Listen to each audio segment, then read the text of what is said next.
Next, surds and distribution. So we've had a look previously at distribution with regular numbers and prime numerals. We're about to apply that to surds. So, the general distribution law, so if we have a times x plus y, remember there's a pretend multiplication symbol in here, we're going to end up with a times x, a times y. So distributing it across the brackets there.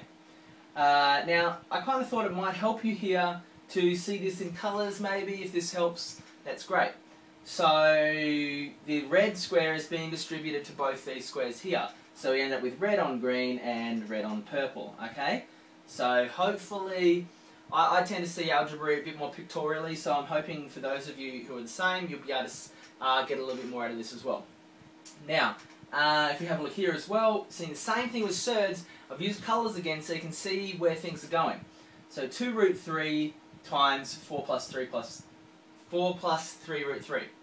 Okay, so the 2 root 3 needs to get distributed to the 4 and distributed to the 3 root 3. So here we see it being distributed to the 4, 2 root 3 times 4, plus 2 root 3 times 3 root 3.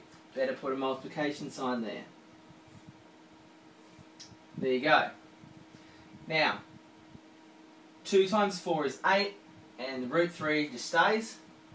2 times 3 is 6. Now, 3 times 3, like we were looking at before with the multiplication of surds, is 9. So we have the root 9 here. 8 root 3 stays the same. Square root of 9 is 3, so we have this 6 times 3. In the end, we end up with 8 root 3 plus 18. Okay, so really from here on is nothing new. All right, the only new thing is applying this over. Okay, how to get from this to that, and even from this first step. If many of you can get over that hurdle, I think the rest of it just kind of falls into place. Right, binomial expansion of surds. Now, binomial expansion is something that can cause some issues. So I'm going to have a look at binomial expansion generally again. I want to remind you that or suggest to you that if you're having issues with this, okay, and your primary issue is getting over the hurdle of binomial expansion, please go back and revisit regular binomial expansion with prime numerals before attempting it with the surds, okay? Really want to encourage that. Now, so recall, if we have these two things here, stuff inside a bracket times stuff inside a bracket, please draw the crab claw thingamajig, okay? It tells you to multiply the first and last, sorry, the outside, first, hang on, let me get this right. First, outside, inside, last.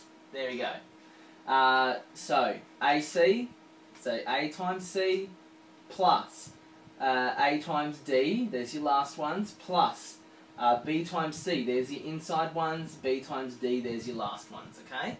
So, hopefully, you can kind of see that pattern happening. Done it again with the squares. So, red turns up twice, so red gets distributed to purple and the orange. See, purple, orange, then green gets distributed to the purple and the orange as well. Green, purple, green, orange, okay?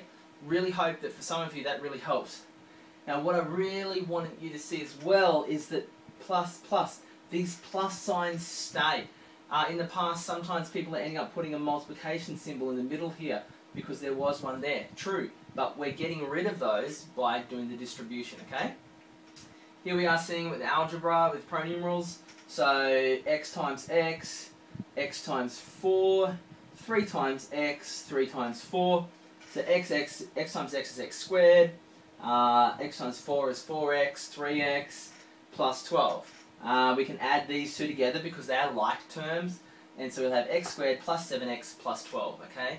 So please have a practice of some binomial expansions if you're still feeling not confident with that, okay? Very important. Right, let's have a look at this being used with surds, okay? So, this is a particular example from our ICE textbook, exercise 2D, question 5A. So if you're wanting to have a look at some of those ones, this is a worthy example of number A. So this one is 4 root 5 plus 1 times 3 root 5 plus 2. Okay, got brackets around them, meaning we need to use a binomial expansion, which is really just an advanced distribution, nothing new. really. It's just distributing twice. Okay, we have, right, the first one's 4 root 5 times 3 root 5. Here it is. 4 root 5 times 2. Here it is. 1 times 3 root 5. Here it is. 1 times 2. Here it is. I've put the pluses in red to say, remember, just keep the plus. Pluses here, pluses there, okay? Then we just simplify from down here. 4 and 3. 5, root 5 times root 5 is this square root of 5 times 5. 2 times 4 times root 5. 3 root 5 plus 2. Again, this is just simplifying from here on. The hardest step is this one here, okay? If you trip up here, none of this is going to be correct. There's no coming back, okay? So I really want you to become confident with this first step. 4 and 3 is 12. 5 and 5 is 25. 2 and 4 is 8. And these two stay the same. Right, square root of 25. 25 is a perfect square, which reminds me, I meant to say at the start, that please, you really need to become confident and familiar with all your perfect squares from 1 squared through to 12 squared, please, okay? That's going to help you so much with surds, simplifying, all sorts of jazz, okay? Right, so we can simplify square root of 25 to become 5. 12 times 5, 8. Root 5 plus 3 root 5. Remember, 8 apples plus 3 apples gets us 11 apples. So 11 root 5 plus 2, 2 just stays the same. 12 times 5 is 60. Plus 2 is 62 plus 11 root 5. Done. Okay? Now, yeah, it looked like a lot of work. Yeah, it's ridiculously complicated, but great level of algebra skill needed, but it is something you can practice, and it is something that especially you can become confident with. Very important, okay? Now, here is another example. Now, this one's pretty interesting. Exercise 2D, question 5F, okay? Here we have another binomial expansion, 3 root 7 minus 1 times 5 root 7 minus 2. Okay? Now, big difference between this one and the last one is we have subtraction signs here instead of multiplication signs. Okay? I mean, addition signs. Okay? But I kind of saw a bit of a tip somewhere and thought, hey, that's not a bad way to approach it.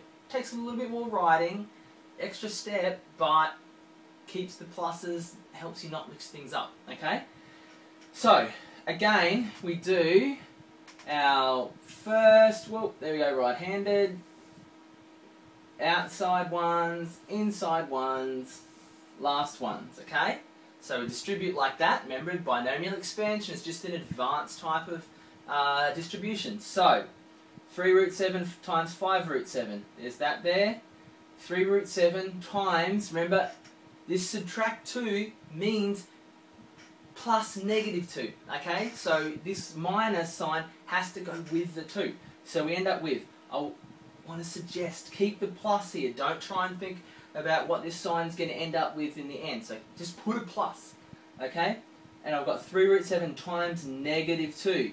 This minus means a negative here. Plus, I've put a plus because just keep the pluses, okay? Negative 1 times 5 root 7. Negative 1 in brackets times 5 root 7, okay? Again, plus, keep the pluses. And then we, negative 1 times negative 2, negative 1 times negative 2, there we are, okay? Hopefully with the pluses in different colour, you're really seeing this start to work out. Right, 3 times 5, 7 times, square root of 7 times 7, that's that simplified. Simplifying this out here, again, negative 1 times 5 is negative 5. Negative 1 times negative 2 is just 2, okay? So it still ends up just being positive. See, my plus hasn't changed. Okay, 3 times 5 is 15. 7 times 7 is 49. 3 times negative 2 is negative 3. Root 7 is what we've got here now. Right, this negative 5 has just turned into a 5, but I've made this plus a negative now. Sorry, plus a minus sign now, because this negative has caused that plus to be a minus, alright? That's just a small change, something that shouldn't be surprised, you've seen that before. 2 stays the same. Square root of 49 is 7. Again, it's a perfect square. You can reduce it down to its numeric value. Right, again, I've changed this plus a negative number to minus that number. So minus 3 root 7 minus 5 root 7 plus 2. 5 times 7 is 105. Sorry, 15 times 7 is 105. Minus 3 apples minus another 5 apples of those is going to get you negative minus 8 root 7 kind of apples thing. Just simplifying, like terms, blah blah blah. Plus 2, 105 plus 2 is 107, minus 8 root 7. Real kind of, probably one of the longer and more involved problems that you've seen before algebraically, but please trust me that you have all the tools and options to get there. Just the confidence really is your biggest hurdle, and this first step is probably going to decide whether you end up with the answer in the end, okay?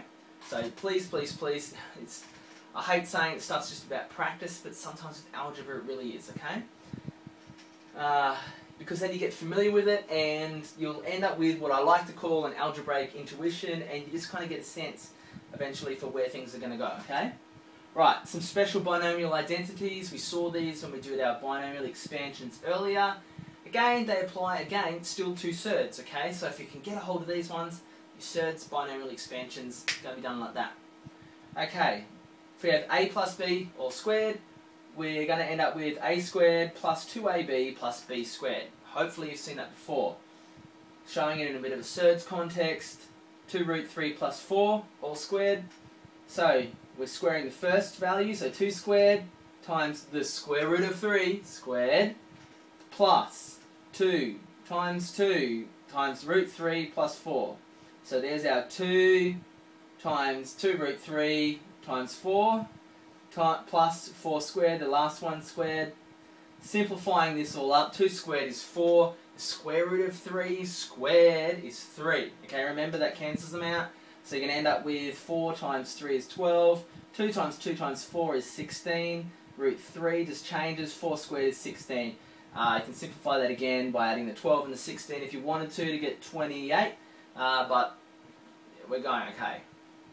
Now, another one, if we have a minus b all squared, you're going to end up with a squared minus 2ab plus b squared. See, these ones are very similar. Biggest change is this one here. Instead of a plus, we've got a minus here. So, similar one to up the top. Because we have a minus here this time, instead of plus 16 root 3, we've ended up with minus 16 root 3, okay? Same process, just this will be a negative 4 here, times negative 4, making this a negative. Right, a plus b times a minus b. This is called the difference of two squares. Please, please, please get to know this one here, okay? Save you a lot of drama when you're doing math stuff down the track, okay? So, a plus b times a minus b is going to get you a squared minus b squared. All the time, okay? So, 2 root 3 plus 4 times 2 root 3 minus 4, just square both of them. 2 squared, root 3 squared, minus 4 squared, okay? But see how I've got the bracket here? It's minus 4 squared. So you'll have 12, because remember we worked that out to be 12, take 16 equals negative 4. Done. I mean, you couldn't get any easier. You're not always going to get a numeric value here at the end because sometimes the surds aren't going to work out to get rid of all the square roots and stuff, but that one does, okay? Fortunately for you, a lot of the examples that you'll see in your textbook and in your exam, hopefully, if that's not the case, I'll certainly prepare you for it, but you're going to get ones that are going to work out, okay? So if it's not working, panic stations, blah, blah, blah, just forget it and go on to something different because it's supposed to work. You've been given those questions because they do work, alright? It's not your responsibility to go off and do some whiz-bang stuff to try and get these things out. You're just starting to be armed with the tools of algebra, okay? So please have a practice at these, gain some confidence, and then we can leave this surd stuff alone and get on to some different things, okay? Have a great day.